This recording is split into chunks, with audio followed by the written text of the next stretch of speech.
नमस्कार साथियों। तो आज है 29 मार्च 2026 दोस्तों, और सिर्फ 11 घंटा बाकी है, फिर मार्केट ओपन होने वाला है। और बाकी तो आपको पता ही है। तो आइए देख लेते हैं, बहुत सारे शेयर मार्केट से रिलेटेड अपडेट आपके साथ मैं शेयर करूंगा। तो रिक्वेस्ट करूंगा आप सभी को, प्लीज वीडियो को बिना स्किप के पूरा अंत तक जरूर देखना, खास करके इस वीडियो की आखिरी 3-4 मिनट पे, जब आप मार्केट को समझेंगे। मतलब मान लीजिए कि कल गिरावट हो गया तो कहां तक गिर सकता है निफ्टी निफ्टी बैंक निफ्टी, अगर थोड़ा रिकवर कर गया, जिसका चांस बहुत कम है, बट ठीक है, 1% चांस तो हम ले ही सकते हैं ना।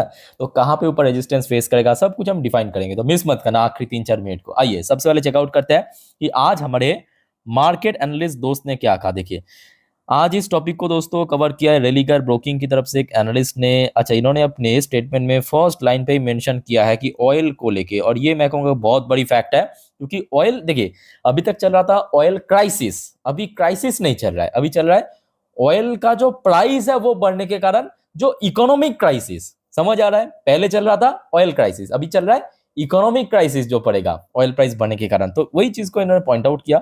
और अगर हम लेवल्स की बात करें, इन्होंने सिंपल भाषा में सिर्फ 1-2 लेवल को मेंशन किया। जैसे कि अगर नीचे गिरावट होता है 22,500, उसके नीचे अगर स्लिप किया 22,000 जो पॉसिबिलिटी है। अपसाइड अगर मूवमेंट दिया तो सबसे पहला बेसिक लेवल 23,000, जो कि लास्ट डे ब्रेक करके नीचे क्लोजिंग दिया था। इन केस अगर बहुत किस्मत बढ़िया रहता है तो 23,500, अगर बहुत बढ़िया रहता है। वैसे दोस्तों आपको क्या लगता है कि मतलब कल सुबह तक क्या जियोपॉलिटिक्स में कुछ भी इंप्रूवमेंट पॉसिबिलिटी है, मतलब ताकि मार्केट रिकवर कर जाए? तो जो भी आपका ओपिनियन शेयर कीजिए कमेंट बॉक्स में कमेंट करके। बट देखिए, मेरा ओपिनियन अगर आप पूछेंगे, मैं कहूंगा देखिए गिरावट या तेजी वो देखा जाएगा बाद में, मोस्टली चांस गिरावट का ही है, बट मार्केट बहुत ज्यादा वॉलेटाइल रह सकता है, ये फैक्ट है। अच्छा देखिए, सेम टॉपिक को कवर किया मनी कंट्रोल की तरफ से। दूसरे एक और एनालिस्ट ने बाजार के बारे में अपना एक विचार रखा। Bear attack on Nifty 50 signal major risk to 22,450, same level कोई पॉइंट आउट किया है, मतलब 22,500 कोई। अच्छा, 51,300 crucial for bank Nifty, Iran crisis lift, जो वॉलेटाइल इंडेक्स को बढ़ा दिया है। ठीक है, तो नीचे की तरफ और कुछ लेवल मेंशन नहीं किया, बेसिकली जो सपोर्ट लेवल है उसको ही डिफाइन किया। क्या इस टॉपिक को दोस्तों हम इस वीडियो के अंत में थोड़ा डिटेल में समझेंगे, तो वहां पे हम चर्चा करेंगे। अब चलिए, बहुत सारे इंपॉर्टेंट ओपिनियन आया है मार्केट के बारे में, कुछ डेटा, कुछ रिपोर्ट आपके साथ मैं शेयर करूंगा, थोड़ा ध्यान से सुनना, पेशेंसफुली समझना। ठीक है। अच्छा, सबसे पहले दोस्तों आपको याद होगा फ्राइडे बाजार क्लोज होने के बाद भारत की फॉरेक्स रिजर्व यानी विदेशी मुद्रा भंडार की डेटा आउट हुआ था। और इस हफ्तों को लेके बैक टू बैक 3 हफ्ता भारत की फॉरेक्स रिजर्व में डिक्लाइन हो रहा है, मतलब गिरावट हो रहा है। इस बार भी $11.41 बिलियन की ड्रॉप हुआ।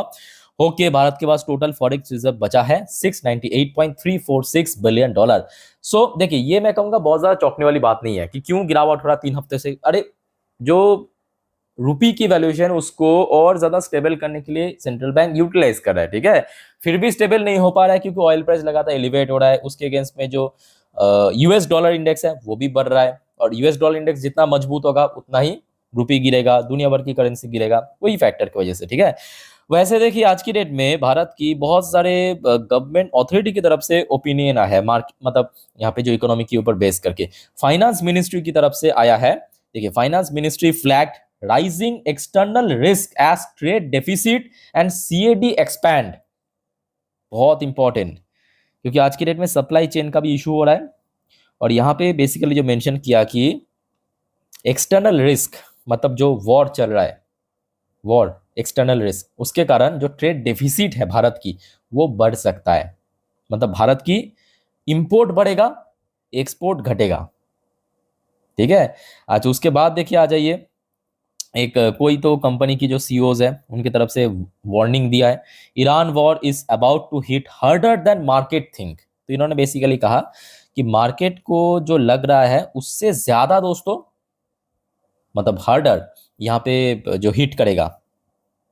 लेट्स सी, अब देखिए पिछले 1 महीने में बहुत ज़्यादा हिट हो चुका है, और ये भी सच है कि अगर वॉर ऐसे ही चलता गया तब तो भाई मतलब सर्वाइवल इशू हो जाएगा, मतलब लोग वैसे ही छोड़ छोड़ के निकल रहे हैं मार्केट से, ये फैक्ट है। अच्छा, जेफरी सैच दोस्तों बाहर की मतलब यूएस की एक इन्वेस्टर्स भी है और एक कंपनी की मालिक भी है। ठीक है, जेफरी सैच ने कहा Dubai and Abu Dhabi could be blown up. Jeffrey Sachs warn UAE against entering Iran war. अब दोस्तों जो सिचुएशन है ना, एकदम जो पहले एक महीने पे जो वॉर हो रहा था किसके बीच, ईरान, यूएस और इसराइल के बीच। अभी रिसेंटली जो खबर मिला है, मतलब आज सुबह की अपडेट अपडेट है, यमन जो है, यमन की जो एक हाउतीज है वो ऑफिशियली एंटर कर चुका है। सुनने को आ रहा है कि यूएई भी ऑफिशियली इस वॉर में इन्वॉल्व हो सकता है। तो अगर ऐसा हो गया, जेफरी सैच ने वार्निंग दिया, दुबई और आबू धाबी जो है भाई पूरा खत्म हो जाएगा, ब्लोन्ड अप। ठीक है। अच्छा उसके बाद आ जाइए, एसबीआई फंड की तरफ से कहा गया वेस्ट एशिया कन्फ्लिक्ट में strain India's remittance, rupee and financial physical balance. ठीक है, तो ये तो इम्पैक्ट पड़ेगा। ओवरऑल बात करें एक शब्द में, इकोनॉमिक क्राइसिस होगा। ठीक है। अच्छा नेक्स्ट देखिए, आ जाइए, गवर्नमेंट में unveil more relief package for MSME vulnerable sector if West Asia crisis worsen. अब देखिए ये फैक्ट है कि देखिए सरकार अपने तरफ से कोशिश कर रहा है। अब एक लिमिट होता है हर चीज़ की। जैसे कि रिसेंटली हमने देखा, सरकार ने पेट्रोल और डीजल के ऊपर जो एक्साइज ड्यूटी पेट्रोल के ऊपर 10 रुपये लेता था उसको पूरा हटा दिया। डीजल के ऊपर नहीं, सॉरी, डीजल के ऊपर जो 10 रुपये लेता था उसको हटा दिया। पेट्रोल के ऊपर 13 रुपये लेता था उसको 3 रुपये कर दिया, मतलब कम करके। तो सरकार अपने अपने जगह पे काम कर रहा है, स्टेट गवर्नमेंट भी काम कर रहा है, सेंट्रल गवर्नमेंट भी काम कर रहा है, बट कुछ चीज़ देखिए किसी के हाथ में नहीं है। ठीक है, देखना होगा कि आगे क्या होता है। अच्छा उसके बाद देखिए एक और यहाँ पे रिपोर्ट आया कि centre extend electric two wheeler subsidies till 31 जुलाई। तो इसको भी एक्सटेंड कर दिया प्रेजेंट सिचुएशन को बेस करके, क्योंकि ऑयल क्राइसिस चल रहा है। तो जिस वजह से ताकि लोग और ज़्यादा इलेक्ट्रिक टू व्हीलर्स खरीदे, मतलब जो स्कूटी फूटी टाइप का होता है ना, आज की डेट में तो खूब चलता है मार्केट में। मतलब रोड पे आपने देखा होगा कि जो इलेक्ट्रिक स्कूटी, इलेक्ट्रिक बाइक बहुत चल रहा है। ठीक है, तो उसको और ज़्यादा खरीदे ऑयल क्राइसिस की वजह से। तो यहाँ पे और उसका जो सब्सिडी है, सरकार की तरफ से यहाँ पे सब्सिडी मिलता है, उसको एक्सटेंड कर दिया। तो जो आपको मैं कह रहा था कि सरकार अपनी तरफ से कोशिश करे ताकि उतना ज़्यादा मतलब इम्पैक्ट ना पड़े हम लोग के जीवन पे। आज उसके साथ साथ एक और रिपोर्ट आ रहा है कि नो नीड टू पैनिक। सरकार की तरफ से कहा गया गवर्नमेंट से petrol diesel stocks are enough despite Hormuz disruption. तो सरकार कह रहा है कि भाई हमारे पास इनफ स्टॉक है, तो आपको ज़्यादा पैनिक करने की जरूरत है। अब देखिए यहाँ पे लोग के मन पे जो भी है, जो भी टीवी में देखते हैं लोग, मीडिया में देखते हैं, यूट्यूब में सुनते हैं, पैनिक तो होगा, ये कुछ भी कहिए, बट ठीक है, मतलब अभी तक बहुत बड़ा कोई इशू नहीं हुआ। बट ये भी फैक्ट है कि अगर ये वॉर और 1-2 महीना सस्टेन कर गया तो उस टाइम पे बहुत खराब स्थिति बन सकती है, ये फैक्ट है। अच्छा उसके साथ साथ एक और रिपोर्ट आप देखिए कि 94,000 tons of LPG on way to India after BW Tyr and BWELM cross tense Hormuz route. तो ये दो जो है आपके मतलब जो हमारे ऑयल टैंकर्स की मॉडल है, ठीक है, ये दो जो है हॉर्मुज क्रॉस कर चुका है, और ये ऑफिशियल अपडेट। तो रिसेंटली हमने देखा था कि भारत के साथ साथ पाकिस्तान, आपके इराक, चाइना, रशिया को छूट दिया है। तो बेसिकली उसी के कारण भारत की जो ऑयल टैंकर्स है वो लगातार क्रॉस कर रहा है। तो जिस वजह से आप समझ पा रहे हो कि अभी भारत में देखिए जो क्राइसिस चल रहा था, मतलब जो लोगों के अंदर पैनिक चल रहा था, वो आई थिंक कि नहीं होगा। बट प्राइस बढ़ने के कारण महंगाई बढ़ेगा, ये तो फैक्ट है। ठीक है, और ये प्राइस तब तक बढ़ेगा, ऑयल की प्राइस इंटरनेशनल मार्केट में, जब तक ये वॉर टोटली खत्म ना हो जाए, ऑफिशियली सीज फायर हो ना जाए। अच्छा आज प्रधानमंत्री मोदी जी की तरफ से भी कुछ ओपिनियन आया है। PM Modi thanks Gulf nation for assistance amid West Asia conflict, says no place for self serving politics. ये बेसिकली ईरान के उद्देश्य में कहा गया। देखिए ईरान हो सकता है कि आज की डेट में भारत को छूट दिया, 5 टोटल देशों को छूट दिया, बट ये फैक्ट है कि 5 देशों में और दुनिया में 200 के आसपास देश है ऑफिशियली रिकॉग्नाइज्ड। ठीक है, तो 5 देशों को छूट दिया, बाकी जो 195 देश है उनको नहीं मिला। ऑब्वियसली बात है, जिस वजह से क्राइसिस बढ़ेगा। ठीक है, वही चीज़ यहाँ पे मेंशन किया, क्योंकि बार बार हमने ईरान को कहते हुए ये सुना कि इसके बाद मतलब फ्यूचर में हम स्ट्रेट ऑफ हॉर्मुज में टोल सिस्टम लागू करेंगे, मतलब वहाँ से जो भी शिप वेसल्स गुजरेगा हम टोल चार्ज करेंगे, मतलब पैसा वसूलेंगे। तो वही चीज़ इन्होंने मेंशन किया कि no place for self serving politics. भाई पॉलिटिक्स अपने जगह है, बट आप ऐसा कुछ हरकत मत करो कि दुनिया दिक्कत में आ जाए, है ना। तो इसके थ्रू क्या कर रहे हो आप, मतलब दुनिया को अपने अगेंस्ट में कर रहे हो, मतलब बेसिकली आप यही समझ आ रहा है। अच्छा बाकी दोस्तों इस बारे में आप लोग क्या सोचते हो, कमेंट करके बताइए। आज उसके बाद आ जाइए, पीयूष गोयल साहब भारत की यूनियन मिनिस्टर की तरफ से भी कुछ यहाँ पे अपडेट है, meet UK, EU, New Zealand, Canada trade ministers at WTO। आज जो यहाँ पे इवेंट चल रहा है MC14 साइडलाइन में, यहाँ पे बातचीत हुआ है, ठीक है। लेट्स सी क्या होता है, बट ये सब सीक्रेटली रखा गया है। अच्छा दोस्तों, एक और अपडेट है, इंडिया प्लान 100 एयरपोर्ट, 200 हेलीपैड, मतलब जहां से हेलीकॉप्टर लॉन्च होता है, टू बूस्ट कनेक्टिविटी। चलो ये तो बहुत बढ़िया। अच्छा उसके बाद दोस्तों आ जाइए, 2 मार्केट एनालिस्ट, एक हो गया आपका नागराज शेट्टी, इनकी तरफ से कहा गया chart signal more pen ahead for Nifty, select stocks till technical opportunities. तो इनकी तरफ से ओपिनियन दिया। अब देखिए इसमें कोई चौंकने वाली बात नहीं है, ऐसा तो है। आज एक और मार्केट एनालिस्ट, इनका नाम है समीर दलाल। तो दलाल जी ने कहा वॉलेटिलिटी थ्रोस अप अपॉर्चुनिटी, बात सही है, बट लॉन्ग टर्म इन्वेस्टर्स के लिए, जो लोग शॉर्ट टर्म में सोच रहे हैं, मतलब अगले 3 महीने 6 महीने पे, आई थिंक कि कोई फायदा नहीं है। But patience is the key, मैं कहूँगा 100% नहीं 1000% सच है। क्योंकि लॉकडाउन, भाई लॉकडाउन क्या था, जो मतलब उसके बाद निवेश करना शुरू किया ना लॉकडाउन के बाद, वो समझ नहीं पाएंगे। जो लॉकडाउन के पहले की निवेशक है मेरे तरह, वो बहुत अच्छे से समझ पाएंगे भाई लॉकडाउन पे ये तो कुछ भी नहीं, निफ्टी 40-50% क्रैश किया था, निफ्टी की मैं बात कर रहा हूँ। आज मतलब आज लोग मैं देखता हूँ कि इतनी सी गिरावट से इतना रोते हैं भाई। उस टाइम पे हालत आप जरा सोचिए कि निफ्टी अगर 40-50% क्रैश होता है तो आपके पोर्टफोलियो कितना क्रैश हुआ था, मेरे पोर्टफोलियो कितना क्रैश हुआ था। आप जस्ट इमेजिन कीजिए, आपको जाने की जरूरत नहीं वहां पे, जस्ट इमेजिन कर लीजिए, बस काम चल जाएगा। ठीक है, तो पेशेंस तो चाहिए। और उसके बाद ये भी फैक्ट है कि मार्केट बहुत फास्ट पेस में रिकवर भी किया, क्योंकि ये सारे चीज देखिए शॉर्ट टर्म में होता है। ओके, अच्छा दोस्तों आगे बढ़ते हैं नेक्स्ट टॉपिक पे, पर उसके पहले आप सभी को रिक्वेस्ट करूंगा चैनल को सब्सक्राइब करके जरूर रखना, ऐसे ही अपडेट हमेशा पाने के लिए। और दोस्तों आई थिंक कि आप लोगों ने देखा होगा, मैं ऑलरेडी मतलब कल मार्केट के ऊपर बहुत सारे अपडेट दे चुका हूं। अगर आपने नहीं देखा ना तो एक बार चेकआउट करके जरूर आइए, और एकदम सारे वीडियो देखिए, फ्री ऑफ कॉस्ट है, कोई पैसा नहीं लगता। तो फटाफट अभी चैनल को सब्सक्राइब करके रख दीजिए, बाद में आप लोग भी भूल जाते हो। और आप जब सब्सक्राइब करते हो या वीडियो को लाइक करते हो, मुझे भी बहुत सारा मोटिवेशन मिलता है इस प्रकार की जानकारी आप तक पहुंचाने के लिए। भाई देखो दोस्तों, वैसे तो ये सारे अपडेट मैं आपको दे चुका हूँ, लास्ट डे की यूएस मार्केट या बाकी जो इंडेक्स, फिर भी एकदम से मतलब कह सकते हो रिवाइज कर देता हूँ। ठीक है, हो गया आपका डॉ जोन्स लास्ट डे क्लोजिंग दिया था 1.73% नीचे। अच्छा, नैस्डैक कंपोजिट की पोजीशन था 2% से ज्यादा गिरावट।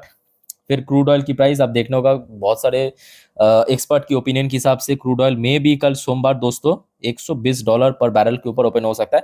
ना हो तो बढ़िया, अगर हो गया तो मे भी इससे रिलेटेड जो कंपनीज है, मतलब रिफाइनरी कंपनीज हो गया, ऑटो कंपनीज हो गया, कुछ इंडिविजुअल कंपनी, उसमें पिटाई हो सकता है। अच्छा, गोल्ड प्राइस दोस्तों मे भी कल बढ़ सकता है, क्योंकि इकोनॉमिक क्राइसिस की बात हो रहा है, तो गोल्ड प्राइस में एक अच्छा एलिवेशन आ सकता है। गोल्ड के साथ साथ सिल्वर प्राइस में भी एक अच्छा एलिवेशन आ सकता है, इसको भी नजर रखना, मतलब जो ETFs है। अच्छा, इंडियन करेंसी की वैल्यूएशन जो लग रहा है कि कल अगेन 95 को क्रॉस कर जाएगा, जो कि लास्ट डे ऑलरेडी क्रॉस कर गया था, बट क्लोजिंग डे थोड़ा सा नीचे है, क्योंकि जितना ऑयल बढ़ेगा उतना ही वैल्यू गिरेगा, क्योंकि USD इंडेक्स बढ़ रहा है। अच्छा, Wipro limited ADR version closing दिया था लास्ट नाइट को, फ्राइडे नाइट को 0.48% नीचे आके। इन्फोसिस की एडीआर वर्शन था 2.5% नीचे। ICICI बैंक की एडीआर वर्शन था लगभग 2.5% नीचे, एंड HDFC बैंक की एडीआर वर्शन था लगभग 3% नीचे। वैसे ये सारे जो कंपनी एंड बैंक्स की शेयर फ्राइडे इंडियन मार्केट में भी काफी नीचे ही क्लोजिंग दिया था। बट दोस्तों सबसे बड़ी बात क्या पता है, इतना सब कुछ क्रैश मैश होने के बाद इंडियन मार्केट जहां पे लास्ट डे क्लोजिंग दिया था 22,819 पॉइंट पे, अगर आप चेक करेंगे एक्सजेक्स निफ्टी या गिफ्ट निफ्टी की क्लोजिंग पोजीशन लास्ट नाइट को हुआ था 22,769 पॉइंट पे। ये सबसे बड़ा एक्स फैक्टर, जबकि यूएस मार्केट 1.5% 2% डॉ जोन्स नैस्डैक गिरने के बावजूद भी गिफ्ट निफ्टी एक्सजेक्स निफ्टी में कोई बहुत बड़ा फर्क नहीं पड़ा। इसके पीछे मेन कारण यह है कि आज दोस्तों भारत को स्टेट ऑफ हॉर्मुज क्रॉस करने में अलाउ कर रहा है ईरान, तो जो क्राइसिस की वजह से गिरावट एक्चुअली हो रहा था वो बहुत स्लो डाउन हो सकता है। ठीक है, बट हाँ इतना तय है कि मार्केट तो वॉलेटाइल रहेगा। भाई तो दोस्तों ये तो देखिए, मैं कहूंगा इसका कोई वैल्यू नहीं है, ये तो फ्राइडे नाइट की बात है, उसके बाद तो बहुत कुछ चीज इंसिडेंट हो चुका है। ठीक है, तो मैं काम करूंगा दोस्तों, याद रखना कल सुबह मैं अपने इंस्टाग्राम स्टोरी पे सुबह की जो गिफ्ट निफ्टी की फ्यूचर, डॉ जोन्स की फ्यूचर, नैस्डैक की फ्यूचर, ये तीनों जो इंडेक्स की फ्यूचर अपडेट दे दूंगा। बस आप लोग एक बार चेक कर लेना, मेरा इंस्टाग्राम प्रोफाइल विजिट करके स्टोरी में, याद रखना स्टोरी में, लिंक आपको इस वीडियो के नीचे डिस्क्रिप्शन बॉक्स में मिल जाएगा। ओके, अच्छा वैसे ऐसे माहौल रहा तो ऑब्वियसली एफएस द्वारा सेल ऑफ होगा, जो बैक टू बैक पिछले 1 महीने से हो ही रहा है। अच्छा, बाकी दोस्तों बहुत सारे जियोपॉलिटिकल अपडेट्स भी है, जो कि आपको मैं आज रात की 12 बजे की वीडियो में दूंगा सेपरेटली। ठीक है, तो उस वीडियो को देखना मत भूलना, और फटाफट दोस्तों चैनल को अभी सब्सक्राइब करके रख दीजिए। अब चलिए दोस्तों, मैं आपको मार्केट एनालिसिस वाला पार्ट के ऊपर लेके चलता हूं। तो दोस्तों अभी आपके सामने मैं ओपन कर लिया निफ्टी 50 की लास्ट 3 महीने की कैंडलस्टिक चार्ट पैटर्न। अब जो बात आपको मैं बताने जा रहा हूँ, ध्यान से मेरी बात को सुनना, समझना। अच्छा, कल सुबह मैं आपको दे दूंगा गिफ्ट निफ्टी डॉ जोन्स की फ्यूचर, मेरे इंस्टाग्राम स्टोरी में चेकआउट कर लेना जरूर, क्योंकि सुबह की जो अपडेट है आपको मिल जाएगा, मतलब सुबह माहौल कैसा है तो थोड़ा बहुत आपको एस्टिमेट मिल जाएगा। अच्छा, कल के लिए कुछ इंपॉर्टेंट सेक्टर है, नोट कीजिए फटाफट। सबसे पहला सेक्टर है आपके ऑयल सेक्टर, ऑब्वियसली अलग से बताने की जरूरत नहीं है कि क्यों। उसके बाद बैंक निफ्टी, बैंक निफ्टी इसलिए भी इंपॉर्टेंट है। अच्छा, ओहो हो, मैं तो बताना ही भूल गया शुरू में। कल आपके निफ्टी, बैंक निफ्टी सारे इंडेक्स की अर्ली एक्सपायरी है मंगलवार, महावीर जयंती की वजह से बाजार क्लोज जो है, तो कल एक्सपायरी भी है, याद रखना। तो कल बैंक्स भी बहुत इंपॉर्टेंट है, बहुत मतलब बहुत ज्यादा इंपॉर्टेंट है। अच्छा, उसके बाद आईटी सेक्टर इंपॉर्टेंट है, फिर आ जाइए आपके मेटल सेक्टर इंपॉर्टेंट है, फिर आ जाइए आपके ऑटो सेक्टर इंपॉर्टेंट है। ठीक है, तो ये पांचों सेक्टर कल नजर रखना, इंपॉर्टेंट सेक्टर। अच्छा, अब आ जाइए, ये हो गया आपका एक दिन की चार्ट पैटर्न। फटाफट आप सपोर्ट लेवल नोट कीजिए कि मान लीजिए कि गिर गया, तो सबसे पहला सपोर्ट लेवल निकल के आ रहा है जो बृहस्पतिवार नहीं, सॉरी, बुधवार के दिन इंट्राडे लो टच किया था। मतलब ये तो आपकी शुक्रवार की लो है, और ये आपके, नहीं, सॉरी सॉरी सॉरी, यहाँ पे कुछ, ओहो, ये आपके एक दिन की चार्ट पैटर्न, तो मतलब ये शुक्रवार की कैंडल, ये आपकी बुधवार की कैंडल था, ये मंगलवार की, और अच्छा ये सोमवार की कैंडल, सॉरी मुझे भी थोड़ा सा यहाँ पे मिस्टेक हो गया। तो ये आपके शुक्रवार की कैंडल की जो लो था, ठीक है, वो तो था आपके लगभग 22,800 के रेंज पे। बट इनकेस अगर दोस्तों कल 22,800, याद रखना, कल 22,800 के ऊपर अगर होल्ड नहीं कर पाया तो सीधा सीधा गिरेगा सोमवार के दिन जो इंट्राडे लो टच किया था यहां तक। ठीक है, जिसका नंबर निकल कर आए मैं एक बार लिख के देता हूं स्क्रीन के ऊपर, 22,450 पॉइंट पे। ठीक है, तो दो सपोर्ट लेवल क्लियर हो चुका है। सबसे पहला सपोर्ट लेवल तो मैं कहूंगा 22,800 के ऊपर जो होल्ड करने की पूरा पूरा कोशिश करना चाहिए, अगर नहीं कर पाया तो 22,450। ठीक है, ये हो गया आपका अल्टीमेट सपोर्ट लेवल, मैं नीचे की तरफ कह रहा हूँ। अच्छा, अपर साइड में अगर हम बात करें, मतलब ऊपर की तरफ, तो यहाँ पे दोस्तों एक और फैक्टर है। एक और फैक्टर क्या है, मैं आपको 4 घंटे की चार्ट पैटर्न भी दिखाता हूँ। ये 4 घंटे की चार्ट पैटर्न दिख रहा है आपको साहब। अच्छा, यहाँ पे आप देखिए, जो आपको ब्लू कलर की लाइन दिख रहा है ना, वो क्या है, 20 डेज की ईएमए है, बेसिकली एक इंडिकेटर है। ठीक है, तो इसका नंबर निकल कर अप्रोक्सीमेटली, ये तो लास्ट डे क्लोजिंग के हिसाब से था 23,177, तो कल तक और थोड़ा नीचे आ जाएगा। तो सबसे पहला जो रेजिस्टेंस देगा, एक तो हो गया आपका 23,000, मतलब 23,000 की नंबर। मान लीजिए कि इसको क्रॉस करके ऊपर पहुंच गया, मतलब अगर किस्मत बहुत अच्छा रहता है तो, मतलब अगर किस्मत बहुत अच्छा रहता है तो उस व्यू से 23,000 वही 150 के आसपास अगला रेजिस्टेंस निफ्टी फेस करेगा। ठीक है, तो रेजिस्टेंस एंड सपोर्ट लेवल समझ आ चुका है, कोई गड़बड़ है तो कमेंट करके बताइए। अच्छा, अब आ जाइए अब ये बैंक निफ्टी। बैंक निफ्टी भाई बहुत टफ लग रहा है, बिकॉज निफ्टी निफ्टी चलो ठीक है, बैंक निफ्टी कुछ ज़्यादा ही गिर चुका है रिसेंटली, और बैंक निफ्टी के लिए इमीडिएटली मैं कहूँगा, देखिए 52,000 के ऊपर अगर कल सपोर्ट मिल गया तो बढ़िया, सबसे वाइटल सपोर्ट पॉइंट। ठीक है, अगर नहीं मिल पाया तो सोमवार के दिन जो इंट्राडे लो टच किया था, यानी 51,000 के लेवल, भाई बहुत पिटेगा, 1,000 पॉइंट के ऊपर पिटेगा अगर यहाँ पे नहीं रुका तो। और सेम चीज ऊपर की तरफ तो अभी बैंक निफ्टी के लिए मतलब मीलों बाकी है। एक तो इसकी इंटरडे हाई जो लास्ट डे टच किया था अराउंड वही 53,000 के आसपास, अगर इसको सक्सेसफुली क्रॉस कर गया, अगर किस्मत बहुत बढ़िया रहता है, उसके बाद आ जाइए आपके बुधवार की जो इंटरडे हाई यहाँ पे ऑलमोस्ट वही 53,500 54,000 के आसपास। वो बहुत दूर की बात है, उतना मैं दूर नहीं जा रहा हूँ, अगर किस्मत बहुत बढ़िया रहा तो रिकवर कर जाएगा। अदरवाइज दोस्तों मार्केट में आप इतना मान के चलिए, मतलब थोड़ा सा देखिए नेगेटिव मान के चलिए, अगर कुछ पॉजिटिव हो गया तो वो आपके लिए और ज़्यादा खुशी देगा, है कि नहीं। तो मान के ही चलिए कि थोड़ा बहुत मार्केट हाई वॉलेटाइल रहेगा। क्या रहेगा, हाईली वोलेटाइल मार्केट हो सकता है, हाईली वोलेटाइल मार्केट हो सकता है। ठीक है, ये तो कंफर्म है, हाईली वोलेटाइल मार्केट होगा। ऊपर से कल एक्सपायरी भी है, और अगर हम बात करें मार्केट डिक्लाइन की, इसका भी चांस है। ठीक है, मार्केट डिक्लाइन का भी चांस है। सो थोड़ा सा मैं कहूँगा यहाँ पे समझदारी के साथ काम लीजिए, बट हाँ इसके साथ साथ देखिए हर एक गिरावट एक अच्छा अपॉर्चुनिटी भी है, ये भी फैक्ट है। सो दोस्तों और कोई आपका कंफ्यूजन या डाउट कमेंट करके बताइए। अच्छा, वीडियो को वाइंड अप करने से पहले याद रखना, कल वैसे एक्सपायरी है, कितना रिस्की मार्केट अलग से बताने की जरूरत नहीं है। सो गलती से भी एफएनओ ट्रेडिंग ये सब चक्कर में मत पड़ना। ठीक है, लोग पैसा गवाता है सबसे ज़्यादा, 95% लोग यहाँ पे पैसा गवाता है। ओके, नॉर्मली वीडियो देखिए, सीखिए। कोई प्रॉब्लम है तो मैं हूँ आप लोग के लिए, कमेंट करके बताइए। और दोस्तों चैनल को सब्सक्राइब करके जरूर रखिए। तो मिलते हैं नेक्स्ट वीडियो में। टेक केयर, बाय बाय, जय हिंद।